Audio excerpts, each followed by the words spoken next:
దేశవ్యాప్తంగా ప్రజలు నూతన సంవత్సరానికి ఘన స్వాగతం పలికారు.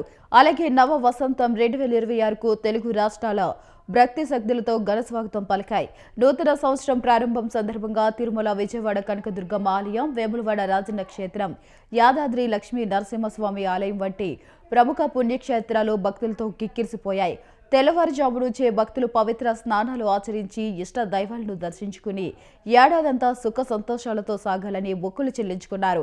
ఆలయ అధికారులు భక్తులకు ఎటువంటి ఇబ్బందులు కలగకుండా ప్రత్యేక క్యూ లైన్లను మరియు ప్రసాదాల పంపిణీకి విస్తృత ఏర్పాట్లు చేశారు.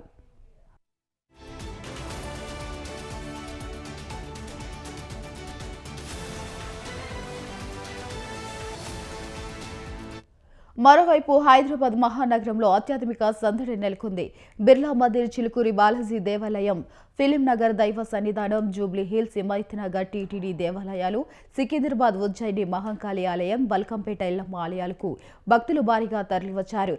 అలాగే నగరంలోని ప్రధాన కూడల్లో ఉన్న వినాయక, ఆంజనేయ స్వామి ఆలయాలు భక్తుల రాకతో కోలాహలంగా మారాయి. ఉదయం నుంచి నగరం రోడ్లన్నీ ఆలయాలకు వెళ్లే భక్తులతో రద్దీగా కనిపించాయి. ప్రత్యేక పూజలు, అర్చనలతో నగరమంతా ఆధ్యాత్మిక వాతావరణం ఉట్టిపడింది.